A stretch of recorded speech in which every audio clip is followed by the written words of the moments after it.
Now let's get back to talking about the matter at hand, which is Argentina versus Singapore. Let's take a look at the team that will be representing each of these countries this year. On the left, Zhao I'm sorry.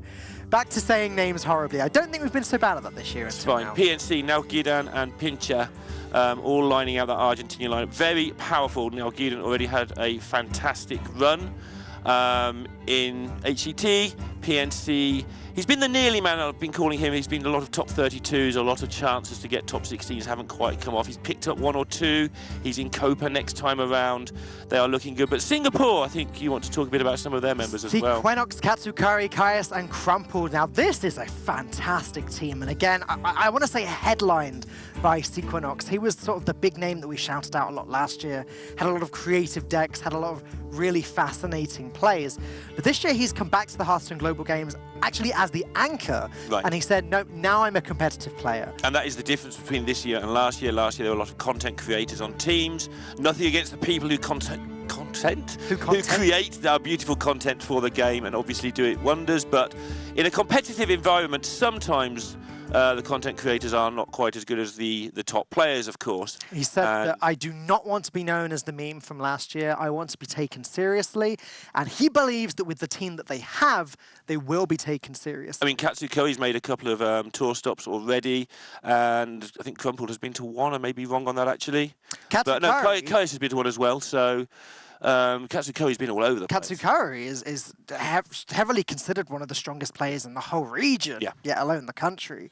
So it's going to be a tough match for Argentina. I have to admit, I've got to side with Singapore here, or lean towards them in terms of who I think will take this. I mean, PNC and Nalgidan have play tested with each other for a very long time. They know each other very well. Pincha had a good run in WESG this year, and he went from a decent player with a lot of fans right into a player that is top quality, settled all his nerves.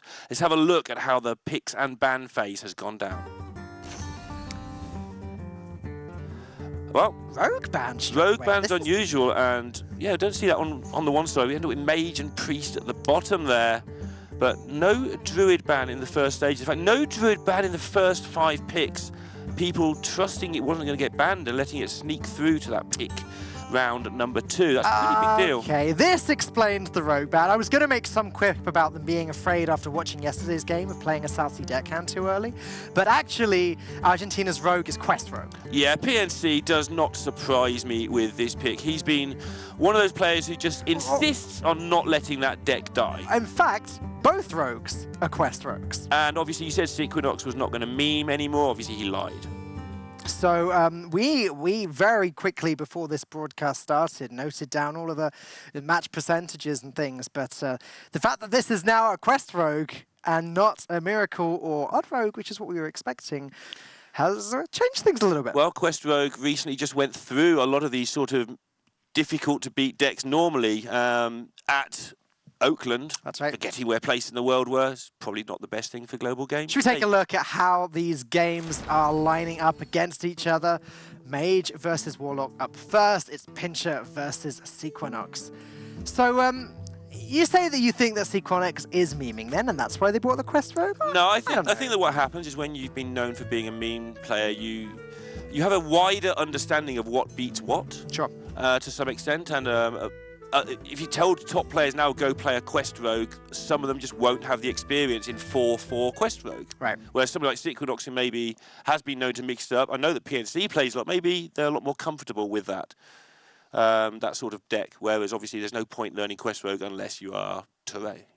Right, I guess so. But I know PNC plays it a lot. I mean, he's a fan of this deck. Teray is now proof that that deck can achieve great things. So there's no harm in trying out here in the Hearthstone. Gonna cut you off, because Quest Rogues aside, this is nothing to do with Quest Rogue. This is the Mage and the Warlock, and the Warlock doesn't seem to have a Giant in its opening hand, which is definitely not what they want.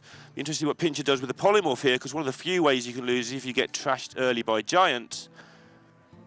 Already an interesting decision for Argentina.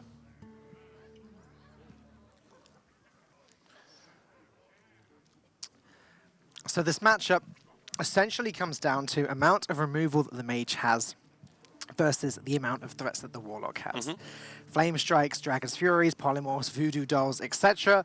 The Mage can just ping off threat one at a time and until the Warlock has run out of stuff. Then Gul'dan comes down, then a Dragon's Fury deals with all of that, and it's job done for the Mage. So the key thing to look at here for the even Warlock is just how many threats are in the deck, because things like the Pit Lord that we can see in this deck can actually make a pretty big difference. Especially if the players can play their cards. The Pit Lord was a thing that Impact brought to a recent tour stop, which was basically a really good piece of tech because it helps you get below 15 whilst being a demon and also whilst just being better than Dread Infernal in a lot of ways. Putting another big monster on the board very early. Yeah, it's curious actually looking through this list. There are a few tech choices that Singapore have made. We're looking at a Pit Lord, we're looking at Bone Mare, in addition to Lich King, right? Not instead of, which is what we'd seen, I think, players like Theo do in the past. Yeah, it's just, the Bone Mare thing, I don't even want to go there. Theo put in Bone Mare instead of the Lich King, which was very interesting, but... Well, this is Bone Mare in addition to the Lich King. That makes a lot more sense. I'm trying to work out what they've actually removed here, because we're talking double Dread Infernal, Pit Lord, Bone Mare, the Lich King. Obviously, all of the standard things as well, Hooked Reavers, etc. So actually, because there's threat after threat after threat after threat after threat. The 2-drops are just missing. There's a couple of Gust drops. There's no Doomsayer, for instance. So that's really good for this matchup. Well, if they're trying to build a deck that's going to just pummel the opponent into the ground, which is all the big minions they can get their hands on that have any sort of competence level at all, they get rid of the Doomsayers because they're just going to try and... They may be wanting to drop their 2-drops early rather than necessarily protect with them in some matchups. They're just going to floop things all over the place onto the board. Okay. That's what they're going to do. Okay, sure. I'm just going to try and breeze over that one. But yeah, the point that I'm trying to make is that the matchup comes down to, again, like I said earlier, threats versus AoE. Right. Or threats versus removal. And this Warlock deck has more threats than most even Warlock decks. Yeah, the 6 health on the Infernals and on the Pit Lord will be a help of sorts against the Mage.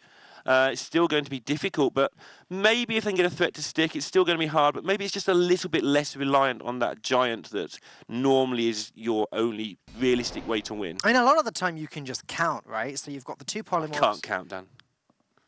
But a lot of the time, yeah, carry on, sorry. A lot of the points you got the 2 polymorphs, the 2 voodoo doctors. Yeah. That's 4 threats that get removed immediately. Say 2 giants and the 2 6/6s. Then you've got blizzards into flame strikes. Yeah, you've got meteors as well. So the second you get past that turn 5, where the Dragon's Furies eliminate most of the small stuff, they can just either freeze the board or kill the important parts. Don't forget the Mage has health gain later on with the Artificers, with the Janus. So if it doesn't take the early damage, it doesn't win. Warlock lives its life in reverse. It puts all its big threats down and then runs out of stuff. That's true. Whereas all other decks sort of go up, they ramp up in some cases into their bigger stuff. But Warlock sort of plays all its big stuff, then runs out of things to do. Even with that hero power, if you're making 2/3s, you're not really achieving a great deal. Sorry for the delay in getting into this game, guys. As you could probably see a few seconds ago, we're having some sort of issue. I believe, though, because of the very handy-dandy improvement to the Hearthstone client a little while ago, meaning that the games get paused when someone disconnects. We should now be able to jump right back in exactly where we were moments ago. Now, that is the movie magic. Yeah, this is good. In the good old days, as we like to say when you get to my age, you would have this hand and there'd be a disconnect and you'd restart and the Mountain Giant or the Polymorph wouldn't be present and you've got an entirely different game. Yep. Here, we've got the Mountain Giant for Singapore. Argentina have their Polymorph, and as I was discussing before, we were so rudely interrupted by the world's internet. We've got to discuss, do you keep this Polymorph? I feel like you probably do. Yeah. Against even Warlock, the first thing the Mage wants is a way of dealing with the Mountain Giants, so I definitely agree with that. Arcane Keysmith can be used as another method of removal as well, if they can get a Vaporize or something. Yeah, Keysmith's interesting in this match for sure. You can also just gain armor and buy yourself a turn. I'm genuinely excited to see how this game's going to go down, because these decks are both seem to have been so heavily teched in one direction that I don't think it's going to be as one-sided for the Mage as it usually would be. Yeah, that's a relative term, of course, but yeah, it's going to be interesting with all those 6 health minions. That's the key. 6, not a number that the Mage does particularly well regularly. I mean, if your Dragon's Fury does its thing well, then sure, it wipes out the board. It's a very difficult game on both sides, actually, because for the Warlock, Sequenox is going to try and sequence his minions in such a way where he's got a board which baits out a Blizzard, but doesn't suffer too much from a Blizzard, if you know what I mean. Like Blizzard into Flame Strike. Going to want to play around Meteor whenever possible, etc. Like, got to get the balance right. Minions on the board versus pressure or removal that you expect your opponent to have. And on the other side here, this is going to be big threat after big threat. They've drawn a decent number of those. They've also drawn the Ghoulman himself, so there's going to be some sort of chance for them to have a follow-up threat, especially as Jaina has not been drawn. Of course, when you're keeping 2 cards in your opener, when you're keeping that Polymorph, when you're keeping that Dragon's Fury, you're not necessarily keeping, Jaina, and Jaina's still a big deal in any matchup. Mountain Giant, have to get him down there. He has got the second one to follow up now. I say here, you can see it is 4-on-4, but as we're looking at it, it's going to be 4-on-1 with the Singapore team making the effort to all get together in the same room. It's something we've enjoyed a lot about global games both this year and last year. We talk about this all the time, and it's such a great thing when you see the 4 players together. We usually see them together having a great time, though they're not going to have enjoyed that Polymorph very much. They do have a second Mountain Giant to follow up with. In fact, Sequenox has Mountain Giant this turn into Coin Dread Infernal next turn if he wants to follow up with that. So Sequenox has a lot he can do here.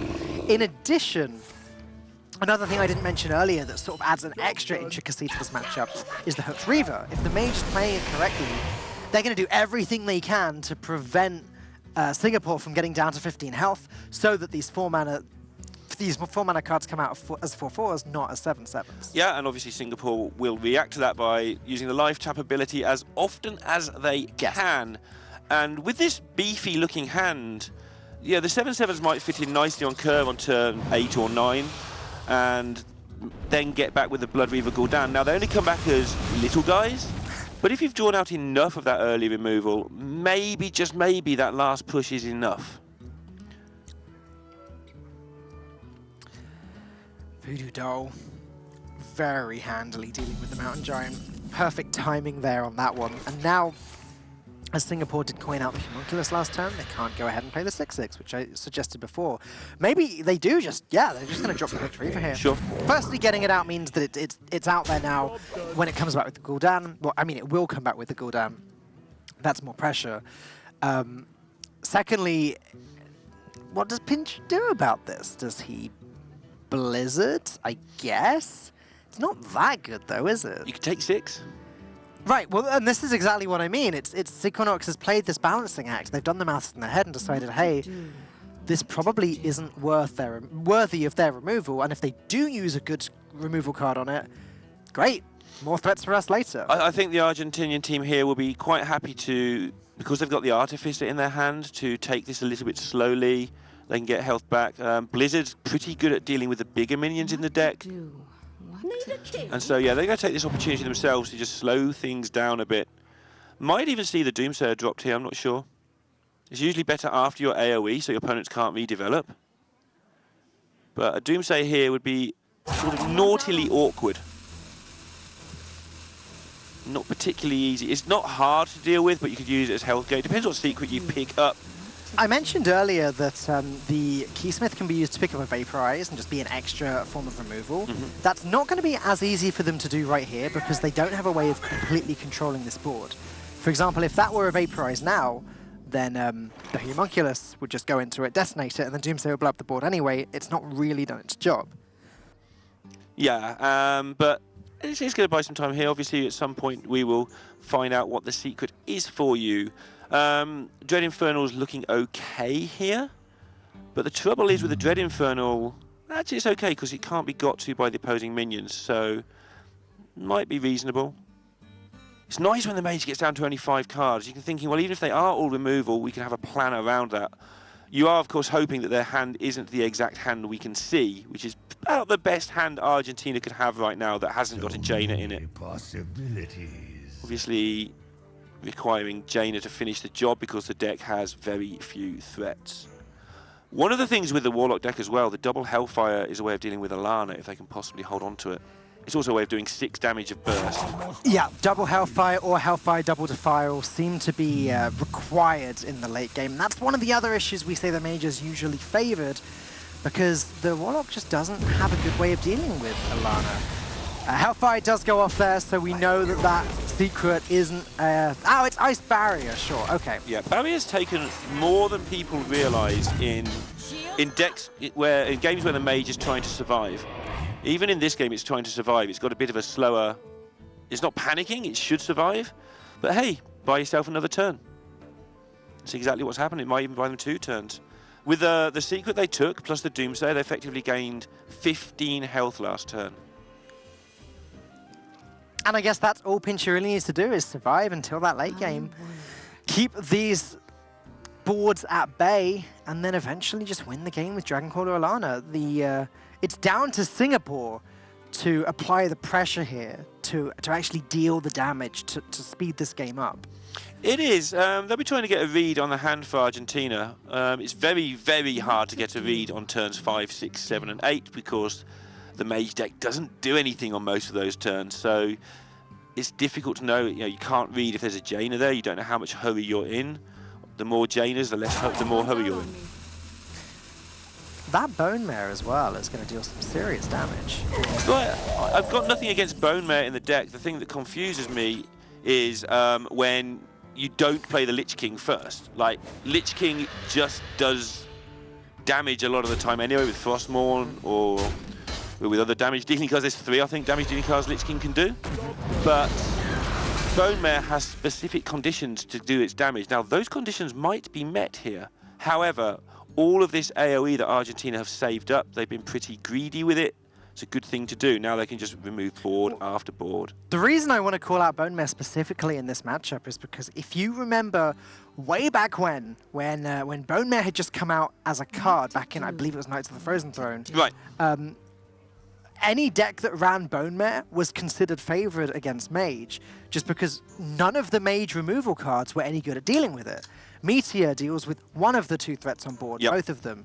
Flame Strike won't be enough damage to deal with the Bone Mare or the minion that's got the buff. Blizzard into Flame Strike is about the best they've got, or Dragon's Fury. So Bone Mare is a fantastic tech for exactly a matchup like this one. Yeah, it is, but it's so hard to get this board to stick because of the way that Mage now functions in this pure removal form. But it is going to possibly get to land on 2 minions at some point, but that point isn't yet, and it doesn't have all the whirligig, the little minions that it used to have to help it in this particular deck. Because it's even, obviously, you're only playing 1 minion a turn a lot of the time, so it's much harder. You haven't got that splurge turn where you can play, hero power for Paladin plus a minion on top, and suddenly you've got 4 minions again. Setting it up is a lot harder. And here's Mr. King himself, doing his lichy things. Is that just what you call this card now? What, Mr. King? Is that twice I've done that? That is twice in a row that you've done that, I believe. Okay, then that is indeed what I now call this card. It's very and it does seem that Blizzard are taking notice of the sort of words I use in the latest set. That's a very flibidious point you're making. It is indeed. We're going to have significantly happier Lavindas over the next year or 2 with some of the card names we've got. So this demands an immediate answer. You can't really freeze it because it still does a lot of damage, as in it gives your opponent cards that can kill you. So just instant Meteor threat. Choosing to use the most recently drawn Meteor, maybe trying to hint they haven't got much removal. Okay, sure. Baiting out more of... It's usually incorrect. You usually use the left-hand one to give less information away because they've probably identified it's a Meteor or removal spell. But in this case, because it's a high-level game, you can see the sort of smile on Pincher's face there as he did it. It's like, yeah, let's use the other one just to see if we can trick them into going all in here. Baiting out more of the things. Also worth noting that Death and Decay is now another way that Singapore can deal with Dragoncaller Alana. Death and Decay plus the 2nd Hellfire. It's just more damage as well. Or again, plus the double Defile. And yeah, it's just 3 more damage that goes to the face. Death and Decay is, again, I've said this before, I'll say it again, I believe it's just across the board, the best Death Knight card. If you had to like average out all of the pros and cons, I feel like it's the one that's the most useful the most often. I think it's really difficult to argue that successfully. Personally, I would say that it is Frostmourne, but again, like you say, it's really close. You've got to put all the situations together. And Frostborn's like the biggest reward, but doesn't necessarily go off all the time. Yeah, I mean, sometimes it's just junk. But in decks where it needs damage, it pushes 15. In decks where you need to control the board, it kills 3 things and then gives you a game-winning state. But I can't argue with Death and Decay particularly well either. It's 3 damage directly to face through nearly everything. All right, what are we going for here, Lorinda? Spellbender, Ice Barrier, or Frozen Clone? I think the barrier is just the thing you want. I'm not hating the idea of Frozen Clone either. Sure, I mean, minions are a way of defending your face as well as killing your opponent. So if you get 2 decentish minions, sure, I can buy into that.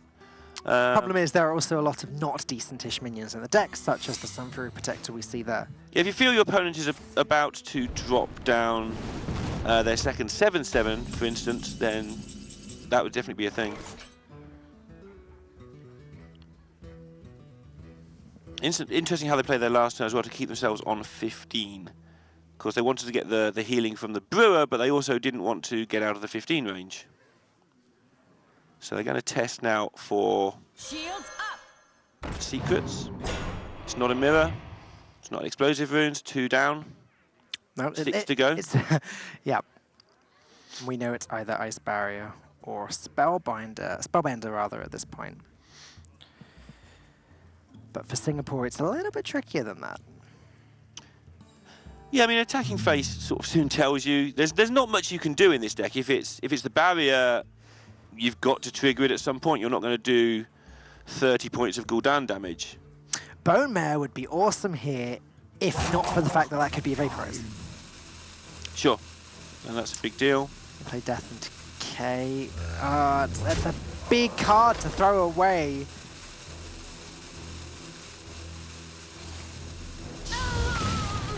Okay, Nice. there's no counterspell.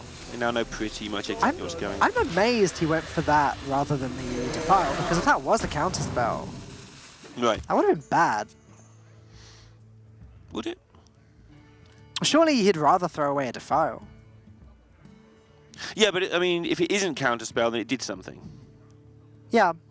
Yeah, but like he could always play that and then play but then play the Death and Decay. I don't know. Maybe I'm undervaluing how useful Defile is, although in this matchup, I think you're overvaluing how useful the Hellfire was. the Death and Decay mean. Yeah. Yeah, sorry, the Death and Decay. Same deal. It's 3 damage to face, kills a fairly pointless-looking minion. However, now, how do they deal with Dragoncaller Alana? They don't. Chile versus Hong Kong going on behind the scenes right now, and it looks like Hong Kong have taken their first win in that series. Gastropod, Dread Infernal, Defile, there must be ways of dealing with Alana things. That doesn't quite get there, but you're going to have things on the board. I mean, basically, if Alana comes down, you've already used 1 Hellfire. Use both Hellfires, I think. You're in trouble anyway. Right, the beatings are going to commence soon, and Argentina have drawn their second Artificer, but they have not drawn Miss Proudmoore. So... Mr. King and Miss Proudmoore? Yeah. I'm getting very sort of formal with the characters these days because people seem to complain about the usage of my words. Did you just say usage? It's a good word. You should usage it more often. Right, Singapore. How do they continue to generate threats? They have sucked out quite a bit of removal from the Argentinian hand. As we can see, there's a lot more left, but they have the right to believe the hand is slightly less good than it is right now. They also need to start planning for when do you want to get your Gul'dan down, because it's just repeated 3 damage that you cannot stop as mage. That is true. And that does make a big difference, especially before Jaina's come down. My only counter-argument to that would be, if possible, they would like to play the Dread Infernal first, I think so, have that be destroyed, and then have it come back for free. Again, just as an extra minion that has 6 health later on, it's very tempting. Gonna go with the Bone there. Okay. Get that damage in while they can, because it's not going to get used again very often. So the secret, as we now know, is Spellbender. And in all honesty, I think they've now played around everything else as well. Tested for everything else, I mean. Minions have been played, spells have been cast, the face has been hit. That just leaves Spellbender. Interesting. Obviously, or not obviously, but it seems like they didn't want to fill their hand up with stuff. So the Spellstone is the natural target for that. Mm-hmm. Argentina preemptively trying to protect, I guess, Baron Geddon or whatever big taunt they get from this. There's some big taunts if ever I saw them. Ugh. Goldshire, Foot Dude, Frostwolf Grunt, and Fellsoul Inquisitor. Ugh. The Inquisitor's not too bad. Yeah? Okay, yeah, you're right. It's pretty much a whiff on this Discover. Notice they're keeping out the spell breaker as well. They could have developed it as minion once or twice, I think, but just to defreeze something later on makes the blizzards a little less good. Yep. Reality. It's arguably the best use of that card in this deck, actually. Not too great now because the Stonehill Defender's there, so anything that gets unfrozen we're just trading into that. Hooked Reaver now, a 4-mana 7/7 with Taunt. It's so nice. I mean, it's not nice playing its mage because you're going to lose a lot of the time, and losing is not nice. But one thing that is nice playing its mage is how low on health you can go without having to panic. Yeah, that's true. Because if Alana kills you, it doesn't matter what health you're on. You're either on 13 or 28. You're just going to die.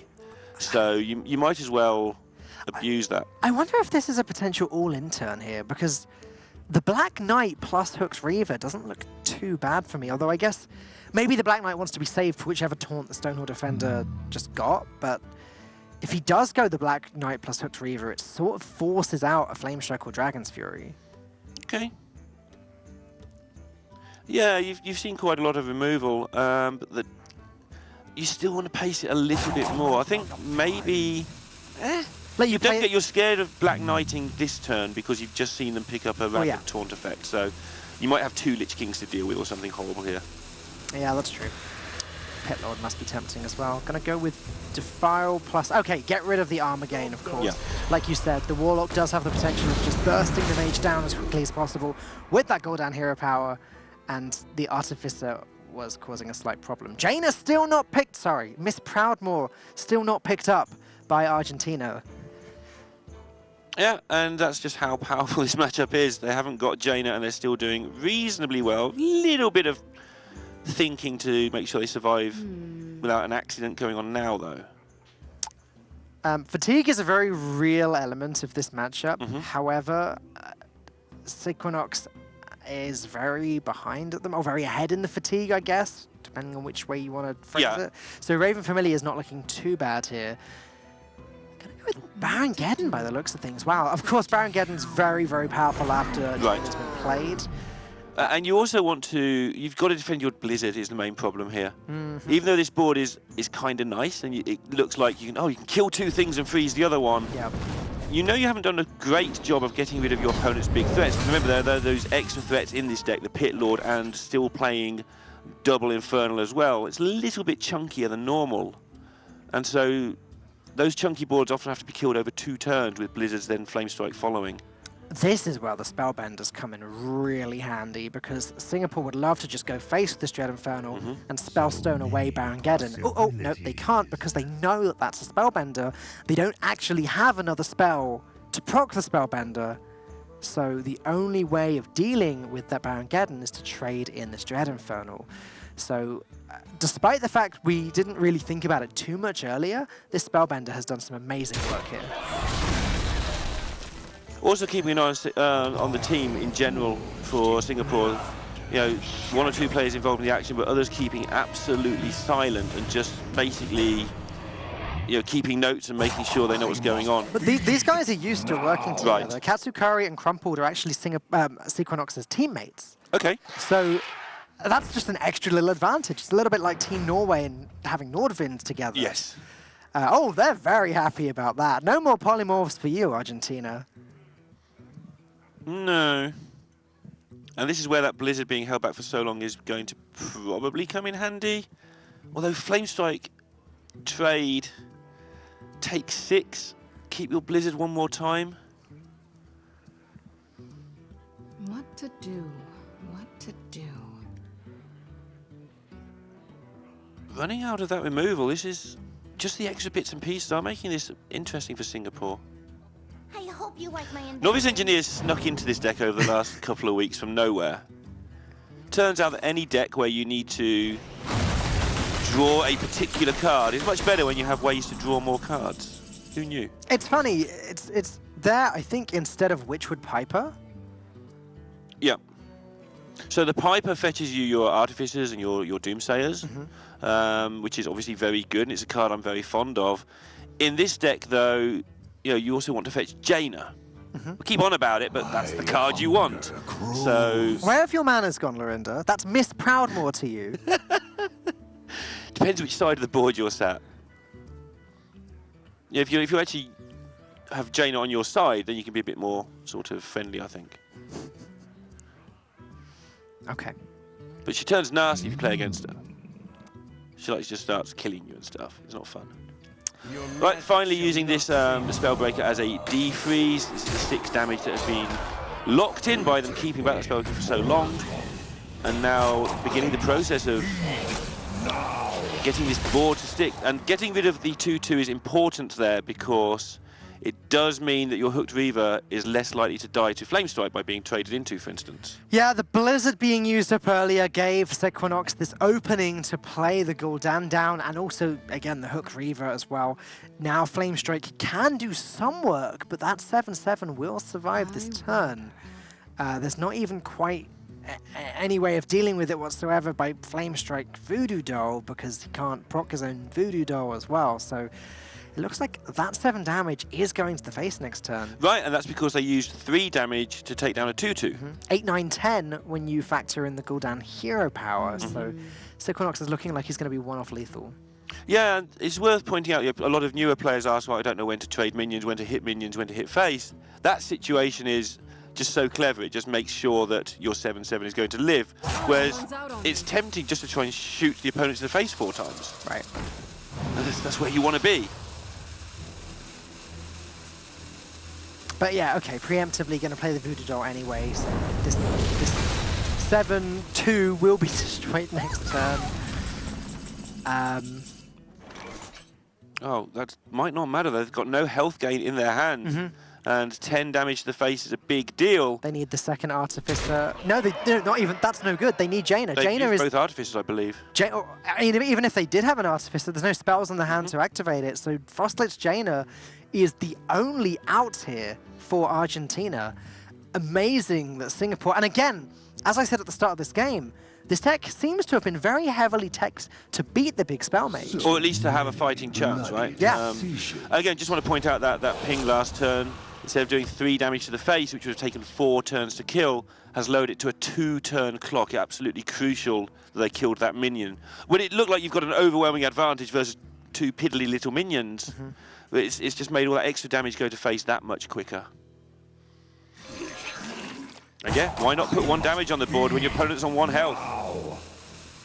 I guess, though, hang on, let's see here. If the only way that Argentina survives this is Frostlicht's Jaina, now Frostlicht's Jaina gets played, there's still the damage on the board to beat Argentina. So, regardless of draw, this is checkmate.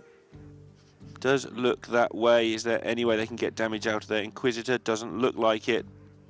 No rush effect there. And it's just checkmate. The old-fashioned best way to concede as mage is not bottom right, buddy. It is ping my own face. And Singapore looking like they're going to take this 1-0 lead. Of course they are. Boom. With a big old Flabibius. That's that half your job. The later it gets, the worse that's going to get. Either way. Just keeps flooping up his lines.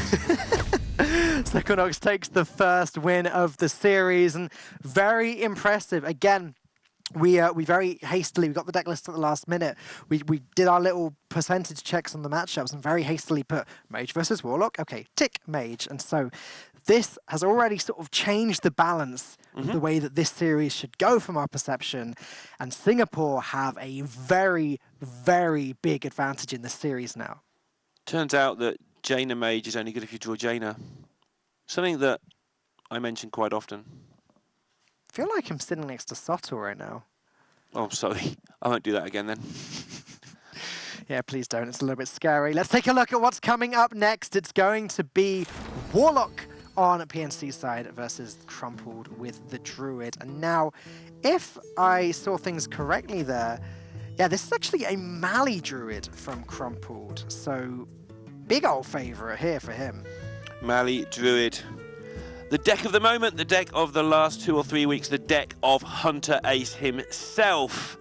And it's just become so popular because the deck has so many ways in which to win, so many ways to control the game, draw cards, do damage, get armor, kill people. It's things you want in a deck, really. It's Mani Druid versus Cube Warlock, and I'm checking and double checking and triple checking this deck list for weapon removal. There's no 2-mana ooze, there's no 3-mana ooze, and most importantly, there's no Harrison Jones. So, are you sure? I'm just going to force Dan to check it all again, because maybe we got it wrong the other day. And here we are going into game number 2. It's going to be PNC versus Crumpled. PNC extremely happy with his team this time around. Also extremely happy with his own play over the course of the year. He's been to a large percentage of tour stops. Dan's still looking at that piece of paper, by the way. Here we go. So, any weapon removal, Dan? no. I've broken him. Definitely no weapon removal in that deck. Right, so what does that mean? That should mean that the Twig combo is a guarantee 100% of the time. Singapore can play it any way they want to. And then 5 attacks later, it'll trigger, and they'll get 10 mana extra. Yeah, that's going to make a win much, much easier for them, given that they can, guarantee the entire combo, which will be the Malagos, it's not running Faceless Manipulator, it's running Starfire instead. So the combo is Malagos, Swipe, Starfire, Moonfire, Moonfire. Yeah, I think the Starfire is getting towards being standard now, but not quite, I think. But it's used a lot more than it was. Turns out you can just do a lot of stuff with that. It's something that I think Raven was actually saying to us last week. He'd been playing a lot of. Right. Back when it was quite a new concept, playing Starfire instead of the Faceless Manipulator. And, as casters were having a big chat about it, saying, can that really be right? That does reduce the maximum output of damage. And Raven was saying, do you know what? It just makes sense. You can sort of set up the 2-turn lethal, old Freeze Mage style, even without the Twig combo. You can sort of go Alexstrasza, Starfire, Swipe up, and then another. Yeah, it sort of does the same job as the Faceless, but it's more consistent. You don't have to mess around so much. It's just more consistent, but again, less overall damage, because with the Faceless, we're talking 5 extra damage per card. Swipe, Moonfire, Moonfire. That Faceless adds 15 damage.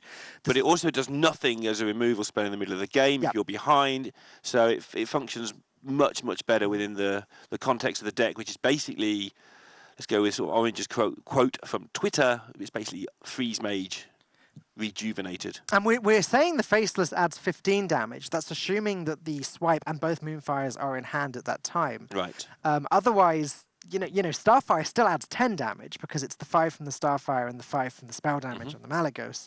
So, assuming all things at the best possible potential, Starfire is still not that much worse than Faceless. Yeah, exactly. I mean, it tends to be we have seen games where the Druid, we saw Hunter Ace do it the other day with Norway, exact lethal in some situations. But in general, either your opponent interferes with your plans, gets out of range, or kills you very quickly, or they're on a number less than 30, it doesn't matter so much. Right. The extra bits and pieces don't matter as much in this deck as in some. Bringing it down to this matchup, though, Q-Block doesn't have the healing that it used to, obviously before Dark Pact got nerfed, back when they were healing for 8 apiece. So it's now a matter of whether or not the Q-Block can get to their win condition quickly enough. Or rather, whether the Mage can live long enough to... The Druid can live long enough to get to their win condition with the Twig. Yeah, and a lot of the emphasis, of course, on the Warlock just to have a fantastic opener. We've all know and lived through the Q-Block meta. We know exactly what this deck can do. And that healing gain, sure, it's gone. The nerf to Lackey, sure, but it can still have incredibly explosive starts and do ridiculous things early on in the game. Mountain Giant on turn 4 isn't too bad. It's not too bad at all. Does a lot of damage. Mountain Giants on turn 4 seem to be good.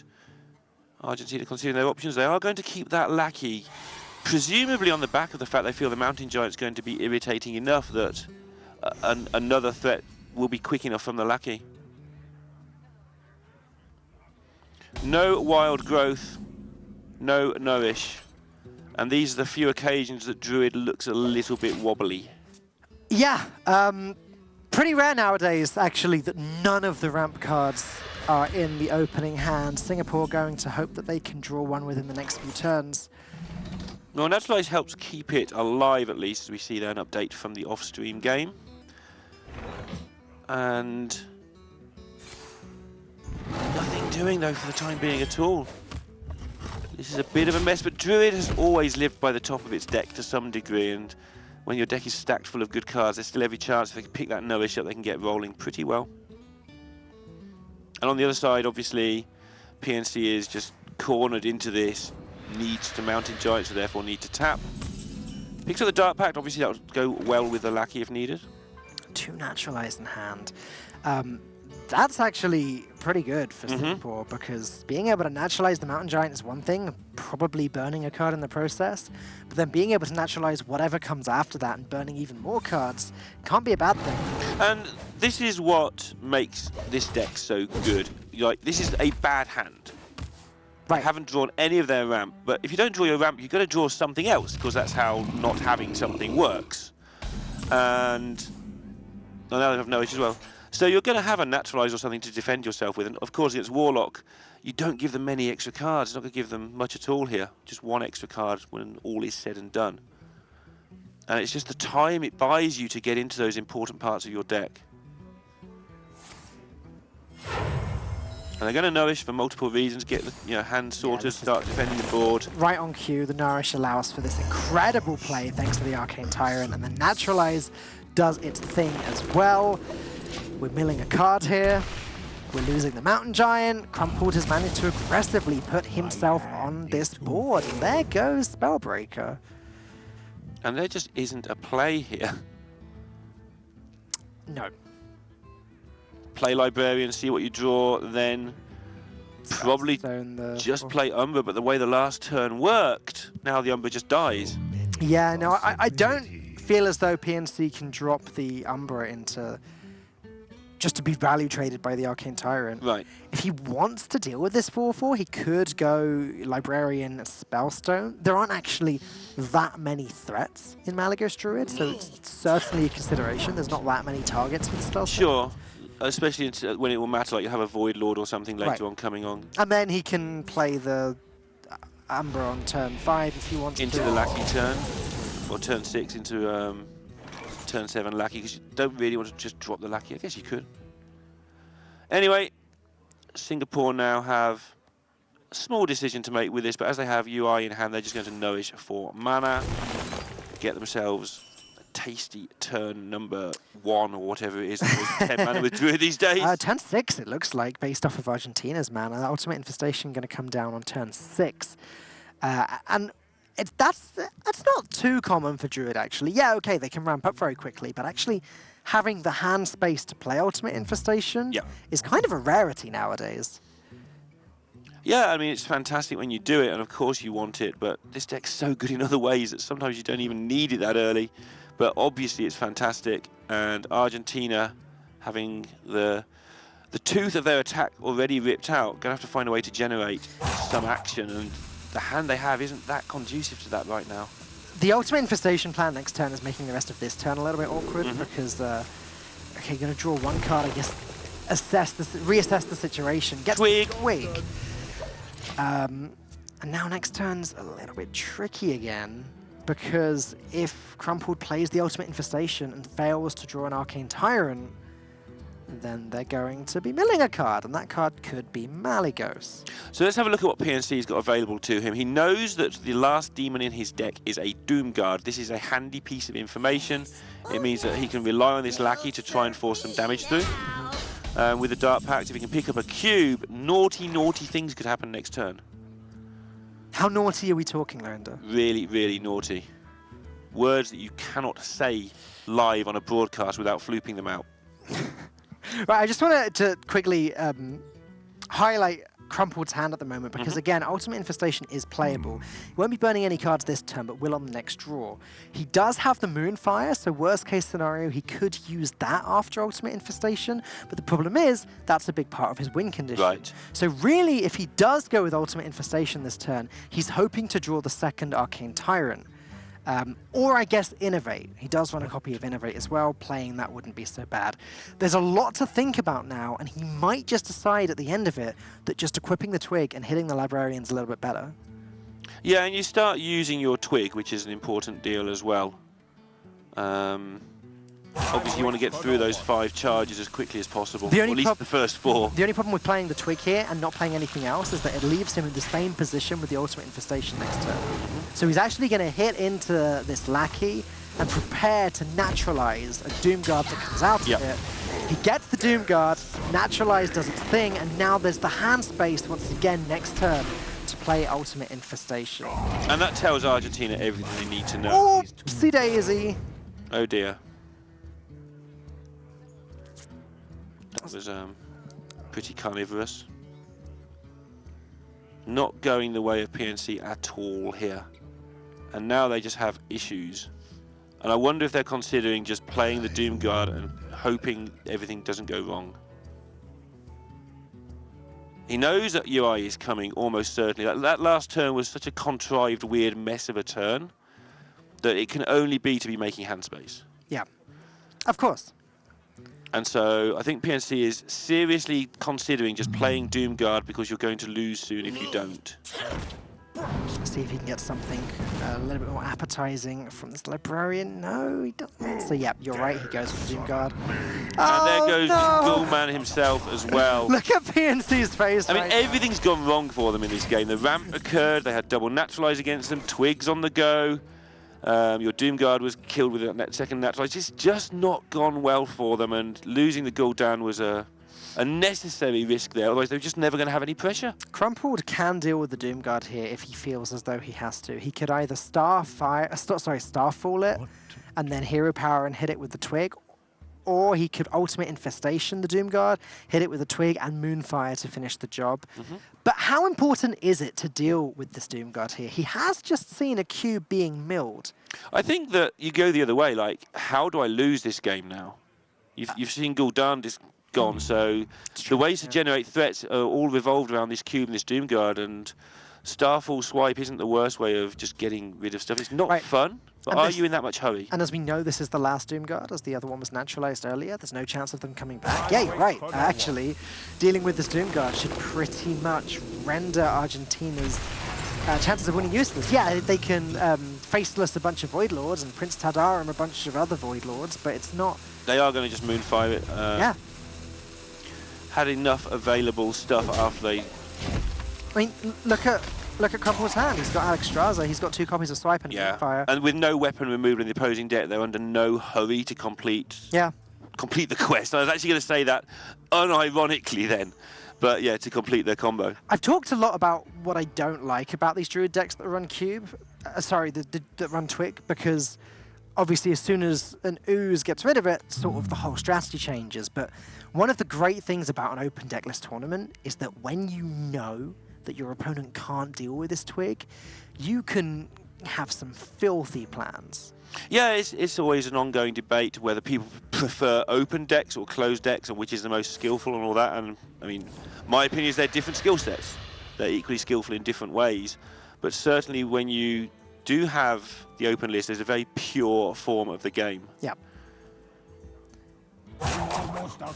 PNC, Team Argentina, just trying to come up with a way of finding their own win condition. And you know, Mountain Giant's not a bad start. Yeah, that seems reasonable. Obviously the reason it's not as explosive as Doom Guard is you get time to react to it, but certainly rather have that than not right now in the position they're in. Starfall and hit the Twig into it just doesn't seem that bad to me. Yeah, looking at their health total, there's no reason they can't take some more if they want to. And they're about to gain, what? Lots. 9 health? 9 armor, rather? Gain 9, lose 8, big deal. And you can see there's not a huge amount of discussion going on from Singapore. They're basically challenged with how do we lose this game, which is sometimes quite hard to work out when you're so far in front.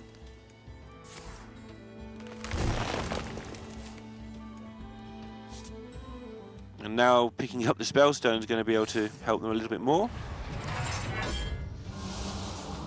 Just cycling through their deck so quickly. Incredibly, they've drawn fewer cards than Argentina here. And yet, because of the 9 they gained, as you called it, they're just able to eat 8 damage.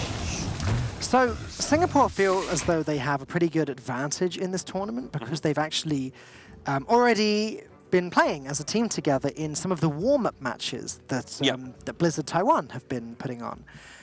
They said that they've really tidied up their communication skills, worked out which player takes on which role, and they're just feeling very, very positive about playing this game cooperatively. It's actually something that I don't think we give enough respect to, or the viewers back home give enough respect to, is that actually playing as a team is one of the hardest parts of this tournament. And the teams that can nail that are often the teams that have the most success. Yeah, it's not something a lot of players do a lot. Obviously, some of the top players, some of the top teams in playtest groups do quite often do that. But even those aren't organised. There's a lot of people chipping in whenever they feel like it.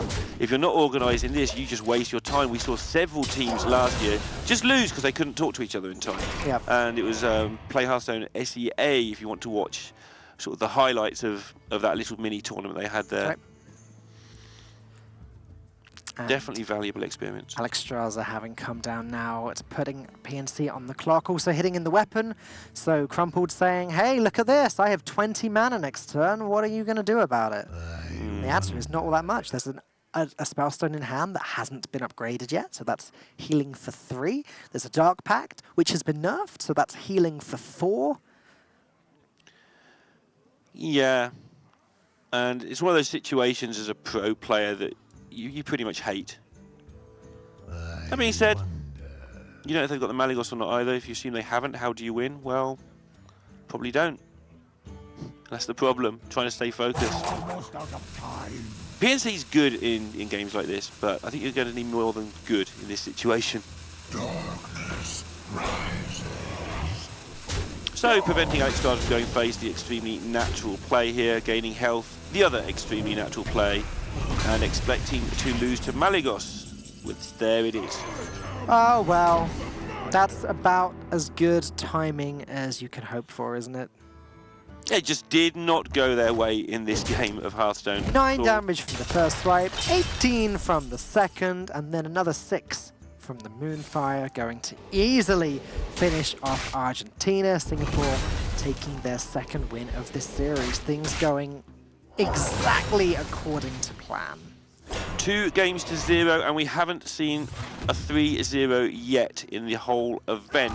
You know what, Lorenzo? I think we might be about to see our first 3-0. Look at the smiles from this team as well. Again, we have to keep harking on about it. It's just so great to see a team playing together and winning together.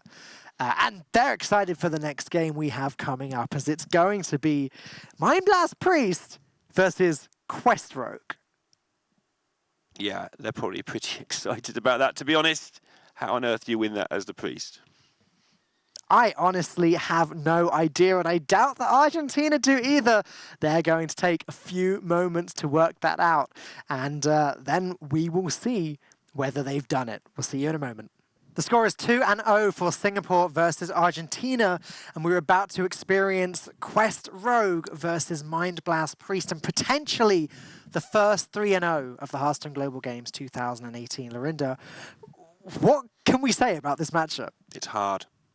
For which player? For the Priest is overwhelming underdog here because the Rogue can just kill them in one turn. However, since the nerfs, Primordial Drake now kills 4/4s. Right. So there are things that have changed a little bit. The Priest can try and kill the Quest. We've seen games in the past where Priest just sort of curves out with its bad stuff. Like turn 1 Nausea Cleric, turn 2 Pyromancer, just hits the Rogue in the face and hopes it all goes away. It's not the most robust of game plans. It's a thing that just isn't that good. But again, if you get a Primordial Drake down, having done some chunks of damage, maybe, just maybe, your Twilight Drakes can trade into 4/4s. It's not quite the disaster it used to be, but it's not fun. It's kind of ironic when you talk about it this way, but Priests have a lot of 4-attack minions in the deck. Right. Skulking Geist, Twilight Drake, Primordial Drake, Cabal Shadow Priest. Like, we're talking a lot of minions that can actually value trade into the buffed 4/4 minions the Quest Rogue has. The problem is, obviously, Quest Rogue has a lot of these sort of alternative win conditions and also infinite value with Valyria the Horror plus Solar the Gorgon plays, which... Valyria the Horror was that? Hollow? Yeah. Did I say horror? I don't know, but it sounded like it. It's pretty horrible Exactly. for its opponent. I'm glad you said that word, but not me. But it's very in the olden days, 3 or 4 months ago. All those trades you just mentioned, there were 5/5s would just run into the 4/5 and kill it, and gain 5 health in the process, and that was just game over completely. But now, you know, gaining your health, all that sort of stuff by trading into minions, not quite as trivial as it was. However, I would still like to be the rogue every single time. Yeah.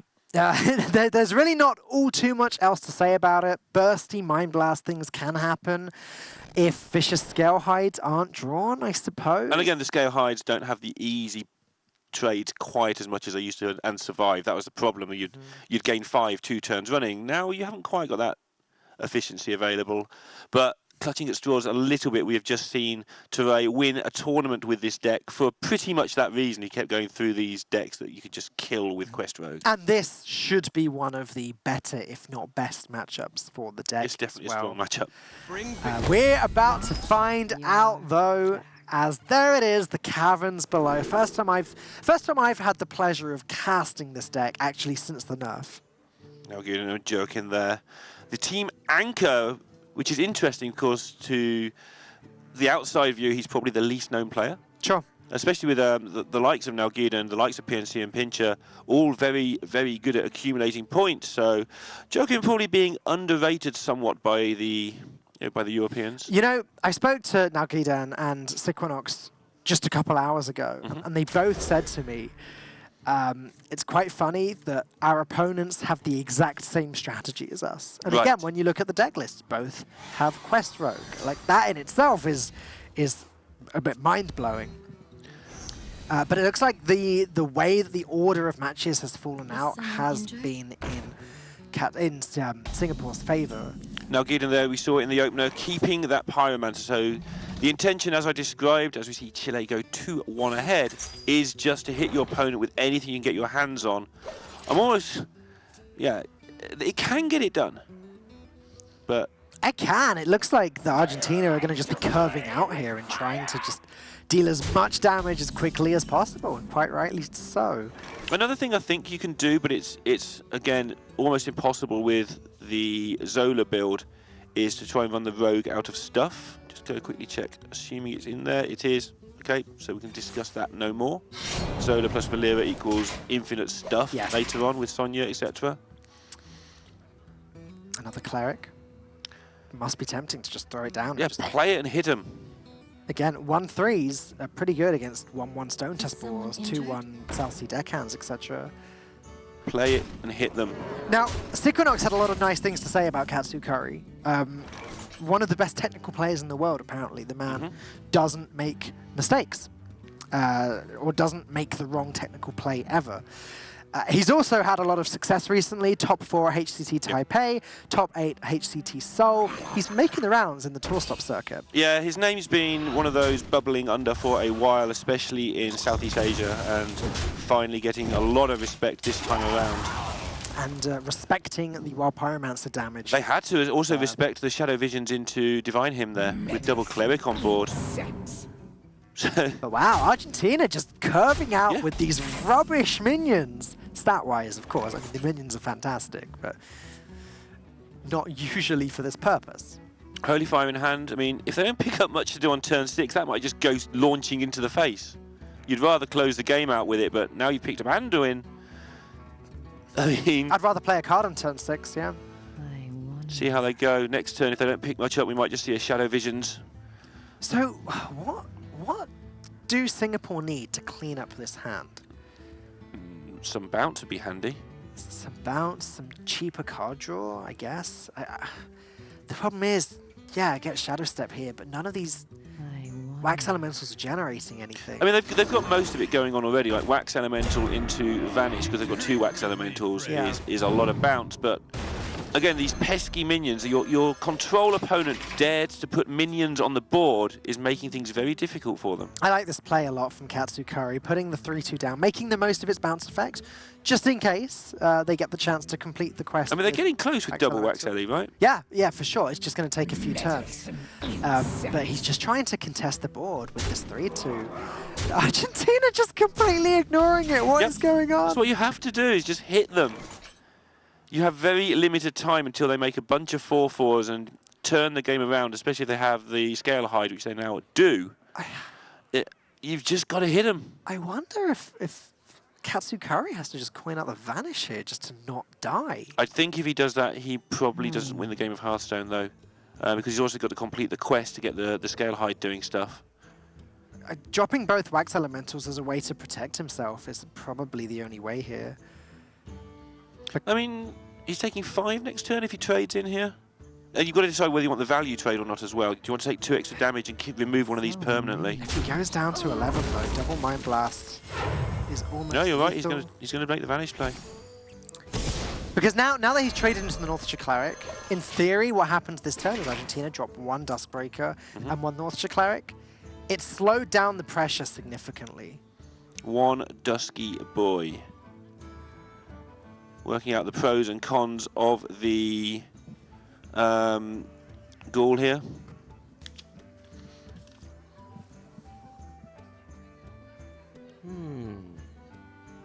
Also working out the pros and cons of just how they win this game. Always interests me how Quest Rogue players defend themselves. That Vanish there just looks instinctively pretty grim, but because they get the Brewmaster back, they are going to be able to complete the quest with the Brewmaster and Wax Elementals alone. Must consider. Valera, one of the reasons she's so good is the turn she comes down is often the turn you're about to die. Yes, doesn't protect Katsukari from Mind Blasts. That's a key distinction I guess we should point out. However, the 5 additional armor that they get on the turn does mean it should be difficult for Naguedan to deal it straight away. Long discussion there from Argentina, but in the end choosing to go with the 4-6, the minion that's harder to remove if the quest is completed. Obviously you don't want to start face tanking as the rogue here to start chipping away the health. And PNC will be invaluable in this game because of his experience on Quest Rogue himself. He plays a lot of this deck. He plays it for fun at like top 500 legend, like most seasoned even now. Wow. He then grows up and plays proper decks at the end of season. Although I have seen him play Quest Rogue on the final day before. To much success? Yeah, I mean, fine, top 200 sort of levels. It's just a deck he's very comfortable with. So many options. So yeah, dropping 1 Wax Elemental is pretty safe from Singapore here. They could drop the second one, but that would be a bit risky because Psychic Scream, putting them in the deck, would really halt the quest progress. But using it both as an Elven Minstrel activator and just a way to prevent the Skulking Ghost from hitting face does look very good to me. Freezing the Geist as well potentially sets up Katsukari for a couple turns of safety, though he does know there are 2 Duskbreakers in hand. That's what made everything so complicated there. No way of stealing it, that would be fun. Oh, of course, there is a copy of Cabal Shadow Priest. So they now have a very strong idea there's a second Wax Elemental in hand for whatever that's worth, but trying to work out what the Rogue has to some extent isn't much use to you. You've still just got to hit him. It's still nice, you should still do your Hearthstone-y things and try and evaluate if you have an extra turn because they've got a slow start or whatever, but in general, just hit them. You're getting a pattern here of this play. Just summon small things and hit them in the face. Yeah, if you have big things, that'd be a great idea, but you don't put them in your deck. Twilight Drake is a very tasty pickup. That's a difficult card for the Rogue to remove. So the Gorgon creates this extra Wax Elemental. I wonder if Solar gets bounced. I guess probably not, because they have to go all in on completing this quest as fast as possible now with Wax Elementals.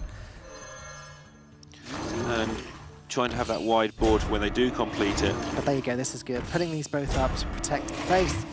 And also, it's not just protection, it's attack next turn as well. Psychic Scream, but does it do anything? Well, as far as now Gudan's concerned, yeah, it does, because all the Wax Elementals have been played. Don't believe he knows that this other one's in the hand. He does. I mean, he doesn't know technically, but the way the last 2 turns have gone, he knows it's there. But to what extent does he play around it? Like, does the fact that it's probably there mean he doesn't play Psychic Scream, or does he play the Psychic Scream? I'm looking at Andu in this turn and then Psychic Screaming next turn and starting the pinging process. So you start getting some pings out next turn with Anduin in play. Because Anduin no longer wipes out the board of 5/5. This is one of the... It was almost a joke post on Reddit that somebody made. This looks much better though with this board. Yeah, it looks much better. You know, oh no, they've buffed the rogues because I can't kill my Anduin anymore. But actually this situation does come up. So now Katsukari can play the final Wax Elemental, complete the quest, that's 6 mana. Still got the mana to play Scalehide and value trade into the Duskbreaker, but this is the one copy of Scalehide that they have left. It might be tempting to save that until after Valera has been played, so that at least they can heal for 8 rather than 4. I mean, they want to. Can they, though? Do they have the time? So Wax Elemental does do an okay job of protecting Singapore. There aren't that many cards that would deal with it immediately. Obviously, the advantage of the nerf is that Shadow Reaper Anduin now doesn't clear a full board of buffed up quest reward cards. So, I think they can afford to wait, but I'm not confident. I don't think they can, because if this gets acolyted and stolen by Cabal Priest, you just lose the game. Yep, that's true. So I think they have to make the health gain here. You're right. I can't argue with that. Wow. Damage in hand is mounting up. There's 10 of it available now. Shadow Visions for the other Mind Blast would be 15. Problem.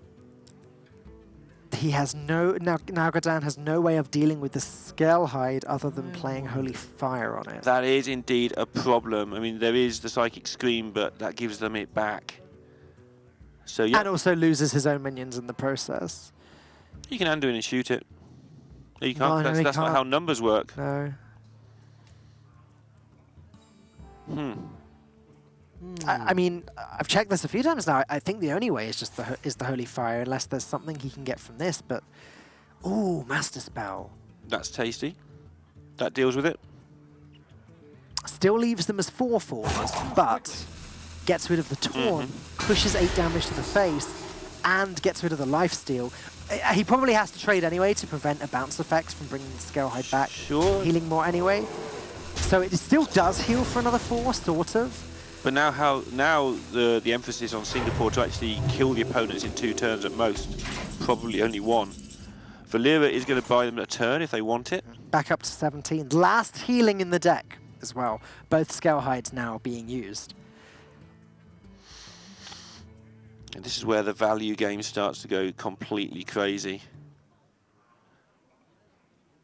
Obviously, not only do you have multiple 4/4s, you have double of one of your cards every single turn.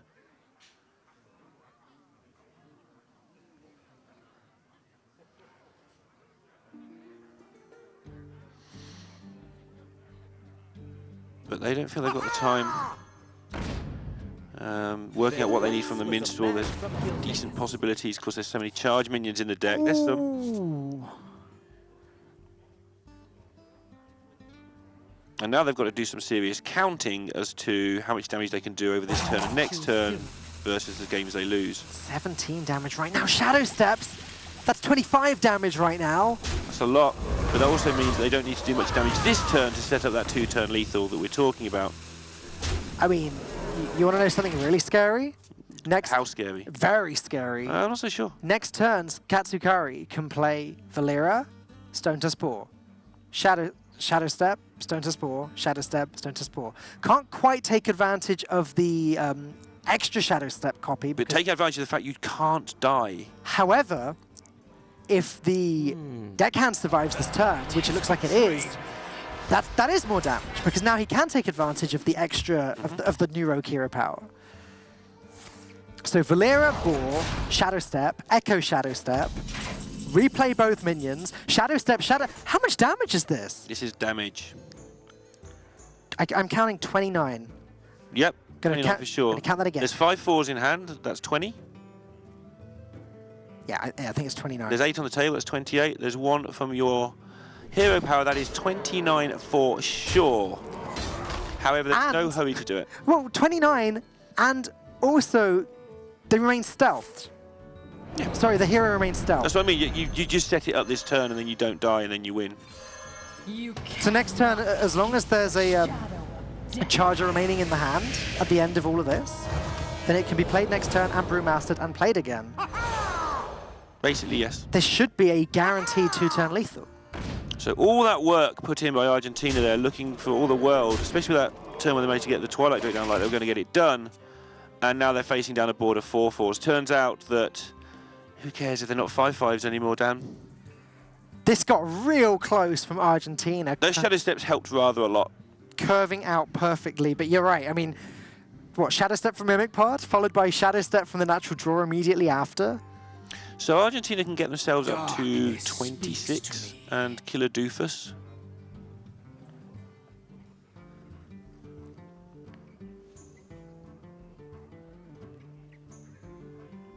They can Psychic Scream and gain 6. Puts on 21. There's 21 in hand. So 20 in hand and 1 from the weapon. Yep. So yeah, there's... In fact, there's 24 in hand because one of the cards can be used twice. Yeah. Argentina know all this. I mean, they don't know exactly what's going on, but they know pretty close to exactly what's going on. Grow short. So they've got a Psychic Scream and Hope.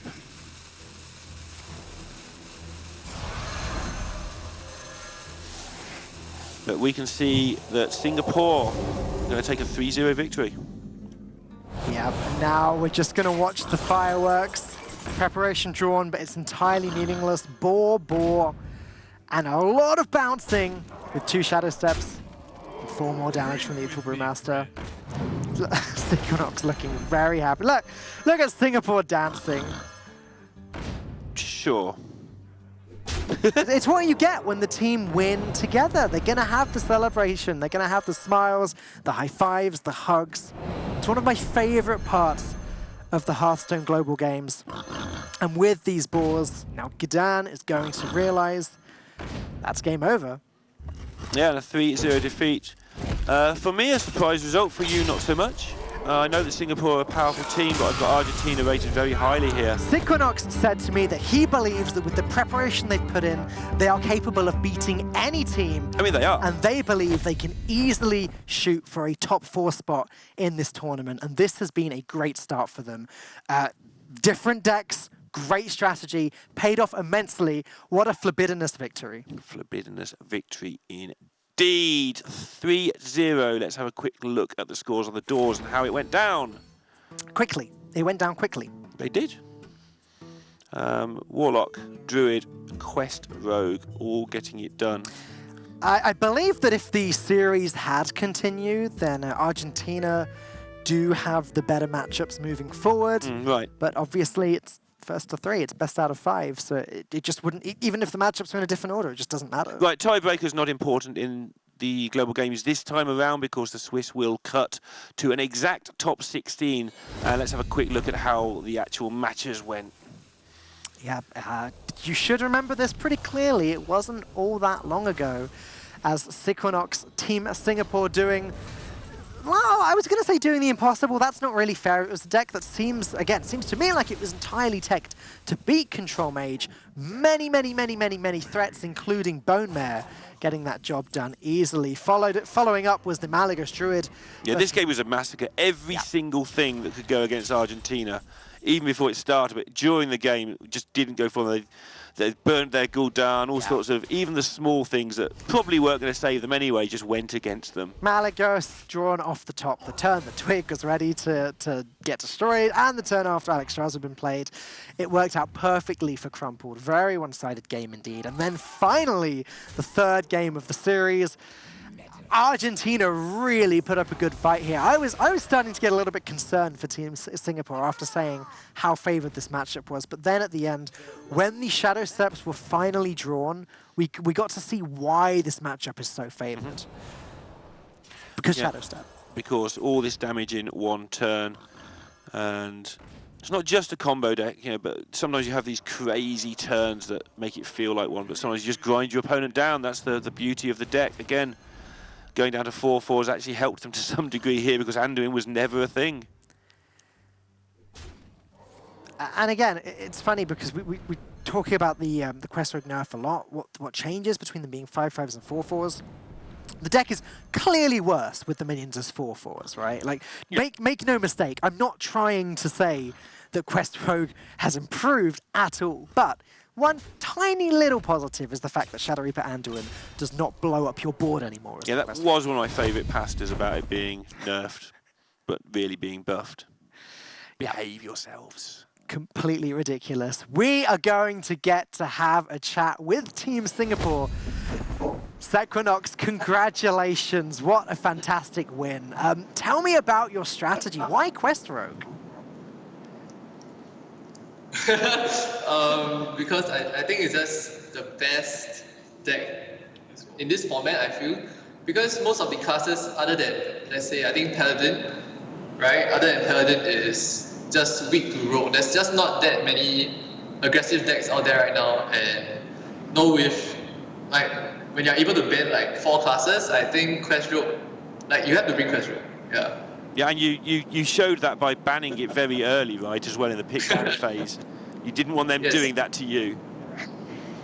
Yeah, of course. I felt like during the pick ban phase, we came out on top, but we were unfortunate to get bad matchups. But we got lucky by winning those bad matchups. So yeah, we were quite fortunate, I guess. But I think overall we played well. Did you feel you were going to get into trouble if you did lose that game, if the Shadow Steps didn't come? Like, did you like the last 2 matchups? Maybe because we just couldn't really go to game 5, I believe. Because because game 5 would be our big spell mid versus Shadow Walk, which is heavily unfavored. As for if we went to game 4, I think we would be fine because I think Quest Warrior stands quite a good chance against Metagross Druid. Okay. Yeah, so, but I mean, I guess it worked out in the end. Now, you said to me earlier today that you feel as though your team are in a really good place this tournament. You've practiced playing together. Do you think you guys are going to make it all the way? What do you guys think? Of course, yes, you see? Yeah. So, of course, I definitely going to go all the way. Of course you are. Congratulations one more time, Team Singapore. We will see you again next week. Thanks, Cody. Bye, guys. See ya. Very happy, don't blame them. Sounds like they put in a lot of work into that. And again, they banned Quest Rogue #1, I think. So They did. Given that it's sort of a mirrored lineup, they seem to have the better understanding of how that pick ban phase was going to come out. How strange is this, though, that like they've said to us Quest Rogue is just obviously one of the best decks in this format. We've not seen it at all in the first week until now, when we get 2 teams lined up against each other, both with the deck. I can't remember who it was, and I should, but somebody did ban Quest Rogue first yesterday in one of the matches as well. But, okay. Basically, yeah, like you say, we've hardly seen it, so interesting to see how that goes down, and it spared us from having a Game 5 Shudderwock versus Mage, which I think the entire world is happy about. There is one series left coming up today on stream. Raven and Sottle are just about to bring you Kazakhstan versus Taiwan, so definitely don't want to miss that one. We'll be back in just a few moments.